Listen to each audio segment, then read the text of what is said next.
नमस्कार बच्चों, आप लोग देख सकते हो आज हम कक्षा 10वीं की गणित का अध्याय 3 की प्रश्नावली 3.5 के प्रश्न क्रमांक 4 का तीसरा प्रश्न पढ़ेंगे, है ना। ये सवाल यहाँ पर ये कह रहा है, आप लोग देख सकते हो। यश यश नाम का एक लड़का है। यश ने एक टेस्ट में 40 अंक अर्जित किए। एक टेस्ट हुआ था, उस टेस्ट में यश को कितने नंबर मिले? 40 नंबर मिले। कितने नंबर मिले? 40 नंबर मिले। जब उसे प्रत्येक सही उत्तर पर 3 अंक मिले तथा अशुद्ध उत्तर पर 1 अंक कटौती की गई। अगर मतलब कि अगर उसने सही प्रश्न का अगर उसने सही जवाब दिया तो प्रश्न के सही जवाब देने पर उसको 3 नंबर मिले, और अगर जिस प्रश्न का उसने गलत जवाब दिया तो उसका 1 नंबर काट लिया गया, है ना। तो अगर प्रश्न सही होने पर अगर 3 नंबर दिए जाते हैं और अगर एक प्रश्न गलत होने पर 1 अंक काट लिया जाता है तो उसने कितने नंबर लिया? 40 नंबर लिया। यदि उसे सही उत्तर पर 4 अंक मिलता, अब अगर एक कंडीशन यहां पर रख दी गई है, यदि उसे सही उत्तर पर 4 नंबर मिलता और गलत उत्तर पर 2 अंक मिलता। सही उत्तर पर कितने नंबर मिलता? 4 नंबर मिलता, और गलत उत्तर लिखने पर 2 नंबर कट जाता। तो यश 50 अंक हासिल करता, 50 अंक अर्जित करता। तो टेस्ट में कुल कितने प्रश्न थे, आपको यहां पर यह बताना कि टेस्ट में प्रश्नों की संख्या कितनी थी। तो यहां पर हमको 2 चीज दी गई है कि यश ने कितने प्रश्न सही किया और यश ने कितने प्रश्न गलत किया।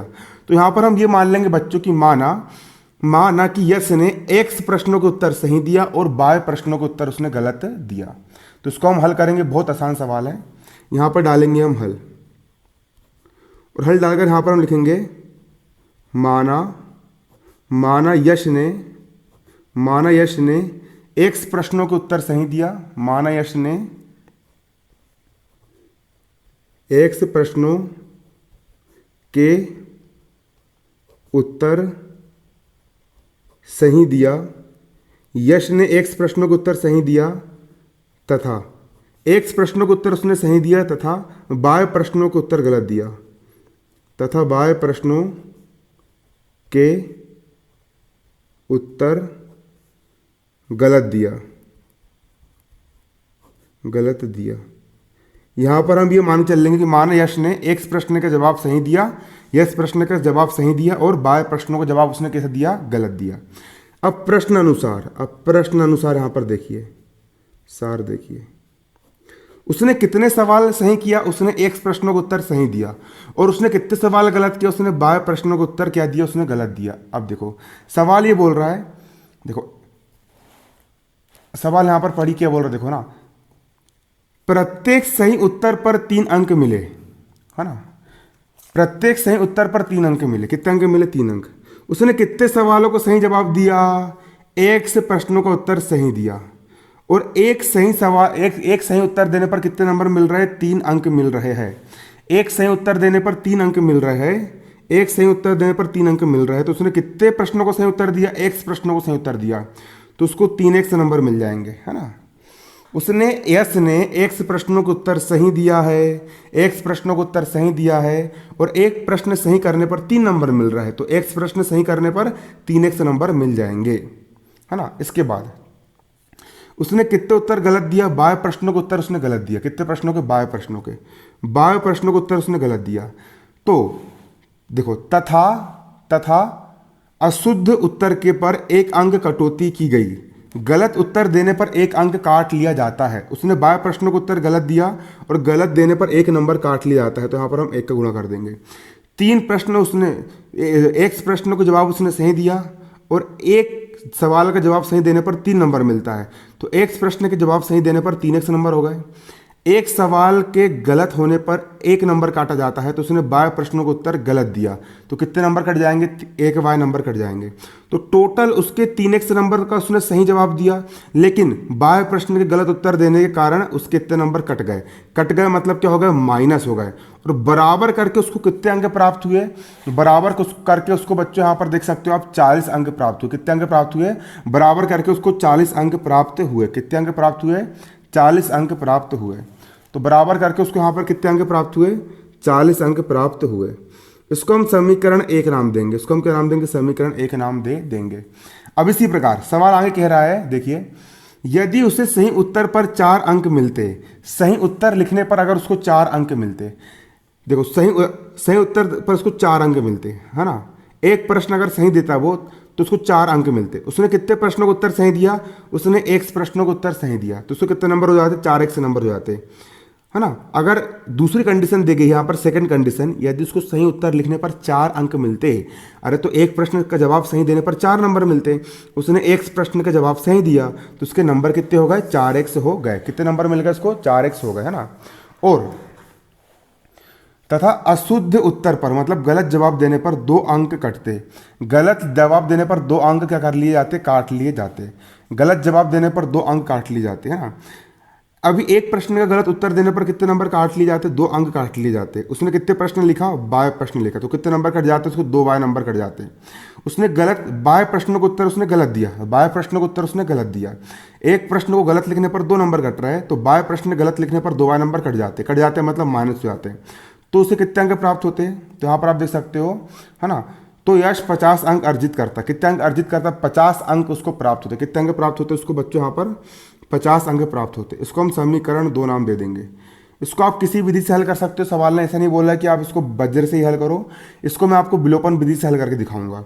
तो विलोपन विधि से हल करने का नियम क्या होता है, यहाँ पर आपको बाय के गुणांक बराबर करना पड़ेगा। तो बाय के गुणांक बराबर करने के लिए यहाँ पर बाय का गुणांक 2 है, 2 का गुणा समीकरण 1 में कर देंगे, और यहाँ पर बाय का गुणांक 1 है तो 1 का गुणा यहाँ पर समीकरण 2 में कर देंगे। यहाँ पर बाय का गुणांक कितना है, यहाँ पर बाय का गुणांक कितना है, देखिए यहाँ पर बाय का गुणांक 2 है तो 2 का गुणा समीकरण 1 में कर देंगे, और यहाँ पर बाय का गुणांक 1 है तो 1 का गुणा यहाँ पर हम समीकरण 2 में कर देंगे। और यहाँ पर चिन्ह कैसे, यहाँ पर भी ऋण का चिन्ह है और यहाँ पर भी ऋण का चिन्ह। तो मैंने आपको बताया था अगर चिन्ह एक जैसे होते, अगर यहाँ पर धन धन होता या फिर यहाँ पर ऋण ऋण होता तो समान चिन्ह होने पर घटा दिया जाता है। समीकरण 1 में से समीकरण 2 को यहाँ पर हम घटा देंगे क्योंकि यहाँ पर चिन्ह समान है ना। तो देखो यहाँ पर बाय का गुणांक 2 है तो 2 का गुणा समीकरण 1 में करने पर और 1 का गुणा समीकरण 2 में करने पर और समीकरण 1 में से समीकरण 2 को घटाने पर, है ना। ऐसे यहाँ पर हम कर लेंगे। तो समीकरण 1 में कितने गुणा करेंगे, 2 का, क्योंकि 2 यहाँ पर नीचे, 2 का गुणा समीकरण 1 में और 1 का गुणा समीकरण 2 में करेंगे। 2 का गुणा समीकरण 1 में करने पर यहाँ पर हम लिखेंगे 2 का गुणा, देखिए यहाँ पर लिखता हूँ मैं ना, 2 का गुणा समीकरण 1 में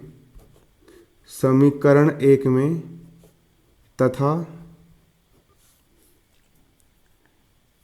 1 का गुणा समीकरण 2 में करके घटाने पर 2 का गुणा समीकरण 1 में, ये लिखे यहाँ पर हमने, देखिए सवाल के अनुसार देखिए ना, 2 का गुणा समीकरण 1 में और 1 का गुणा समीकरण 2 में करने पर और समीकरण 1 में से समीकरण 2 को घटाने पर। क्यों घटा रहे हैं, क्योंकि यहाँ पर चिन्ह समान है, ये भी ऋण वाला ये भी ऋण वाला। तो 2 का गुणा हम समीकरण 1 में कर देंगे तो 2 तिया 6x हो जाएगा। यहाँ पर कितना जाएगा आपका, 2 तिया 6x हो गया आपका। इसके बाद माइनस का माइनस और 2 एक कम हो जाएगा 2 बाय, है ना। माइनस का हो गया यहाँ पर आपका माइनस और 2 एक कम हो जाएगा आपका 2 बाय, बराबर का बराबर। इसके बाद 2 का गुणा 40 में कर देंगे तो 2 का गुणा 40 में करेंगे तो 40 दूनी हो जाएगा यहाँ पर तुम्हारा 80। 40 दूनी कितना हो गया यहाँ पर तुम्हारा 80 हो गया, 40 दूनी कितना होगा तुम्हारा यहाँ पर 80 हो गया। अब इसके बाद 1 का गुणा यहाँ पर हम समीकरण 2 से कर रहे हैं तो 1 का गुणा 4 से करेंगे तो 1 चौ 4 हो जाएगा, 4x, है ना। 1 चौ कितना हो जाएगा यहाँ पर आपका, 1 चौ हो जाएगा यहाँ पर आपका 4x, 1 चौ हो जाएगा यहाँ पर आपका 4x, है ना। इसके बाद माइनस को हो जाएगा यहाँ पर आपका माइनस को जाएगा आपका माइनस। इसके बाद 1 का गुणा यहाँ पर हम 2 से करेंगे तो 1 दूनी 2 बाय हो जाएगा। 1 दूनी कितने बाय हो जाएगा यहाँ पर आपका, 1 दूनी 2 बाय हो जाएगा, बराबर का बराबर। अब 1 का गुणा 50 में कर देंगे तो 1 50 हो जाएगा आपका 50, 1 50 में कितना हो जाएगा यहाँ पर आपका 50 हो जाएगा। ये हो गया आपका 1 50 50 हो गया। अब घटाएंगे, घटाने पर चिन्ह पलट जाएंगे। देखिए इसके सामने धन का चिन्ह तो धन वाला हो जाएगा आपका ऋण का, इसके सामने ऋण का चिन्ह तो ऋण वाला हो जाएगा आपका धन का, और यहाँ पर धन कुछ चिन्ह नहीं मतलब धन का चिन्ह तो धन वाला हो जाएगा आपका ऋण का। घटाने पर चिन्ह पलट जाते हैं, है ना। घटा भी रहना आप देखो, घटाने पर चिन्ह पलट जाएंगे, धन वाला ऋण का, ऋण वाला धन का और धन वाला ऋण का। अब घटा दीजिए 6x माइनस 4x, 6x में से 4x गए तो आपको बचेगा यहाँ पर 2x। 2y ऋण का और 2y धन का, इसलिए घटाते ताकि ये y वाला कट सके, है ना। तो 2y हो गया ऋण का और 2y हो गया धन का, धन के 2y में से ऋण को 2y गया, कट के हो गया 0, बराबर का बराबर। 80 माइनस 50, 80 में से 50 घटाएंगे तो कितना बचेगा यहाँ पर आपका 30 बचेगा। अब यहाँ से हम x का मान निकाल लेंगे, x का हो गया x बराबर का बराबर, 30 का हो गया 30, बराबर किस तरफ 2x के गुणे में है, पक्षांतर करेंगे तो 2 आपका बटे में आ जाएगा, काट दो, 2 1 कम 2, 2 का पहाड़ा सा पढ़ो 3 से आगे ना बढ़े, 2 1 कम 2, 3 में से 2 का बचा आपका 1, 1 पे 0 10, 2 का पहाड़ा सा पढ़ो 10 से आगे ना बढ़े तो 2 पंची हो गया आपका 10, x बराबर आ गया आपका 15, x का मान कितना आ गया, x बराबर आ गया यहाँ पर आपका 15। x क्या थे, सही प्रश्नों के उत्तर, उसने मतलब 15 सवालों के जवाब उसने सही दिया था, है ना। अब गलत प्रश्नों के उत्तर कितने दिया उसने, तो y का मान निकालना पड़ेगा। तो x के मान को अगर मैं समीकरण 1 में रख दूंगा तो y का मान निकल जाएगा। तो हम लिखेंगे x का मान समीकरण 1 में रखने पर यहाँ पर हम लिख देंगे x का मान, x का मान समीकरण 1 में रखने पर, x का मान समीकरण 1 में रखने पर, x का मान समीकरण 1 में रखने पर, समीकरण 1 क्या है आपका, आप लोग यहाँ पर देख सकते हो, समीकरण 1 आपका है 3x ऋण y बराबर 40।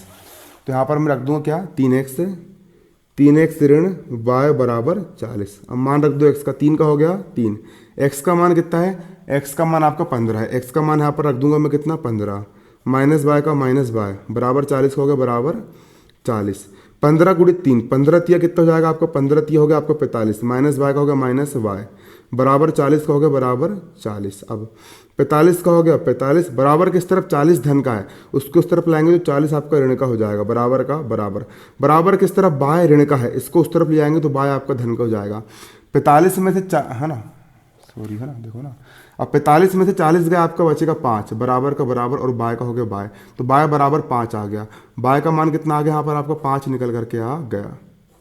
तो उसने कितने प्रश्न गलत करे, उसने 5 प्रश्न गलत, y क्या थे गलत प्रश्न, है ना, उसने 5 प्रश्न गलत करे और उसने 15 प्रश्न सही करे। तो टोटल उसने कितने प्रश्न करा, तो 15 और 5 20 प्रश्नों का उत्तर उसने कैसे दिया, सही दिया, है ना। अतः सही प्रश्नों के उत्तर, है ना, यहाँ पर हम लिख लेंगे आंसर डाल करके, अतः दिए गए सही प्रश्नों के उत्तर, है ना, अतः कि सही प्रश्न, अतः कुल प्रश्न, अतः कुल प्रश्न कितने थे, कुल प्रश्न बराबर x प्रश्न गलत करा उसने और y प्रश्न उसने सही करा, तो टोटल कितने हो गए, दोनों को जोड़ देंगे, 15 धन 5, 15 और 5 कितने प्रश्न है टोटल, यहाँ पर आप देख सकते हो 15 धन 5, 15 और 5 यहाँ पर टोटल 20 प्रश्न है। कुल कितने प्रश्न यहाँ पर आपके पेपर में आपके टोटल यहाँ पर 20 प्रश्न आए थे, 20 प्रश्न उसने करा था, जिसमें से 15 प्रश्न उसने गलत किया था और बचे हुए 5 प्रश्न उसने सही किया था, है ना। बचे हुए 5 प्रश्न उसने कैसे किया था, बचे हुए 5 प्रश्न उसने सही किया था, है ना। धन्यवाद, जय हिंद, जय भारत।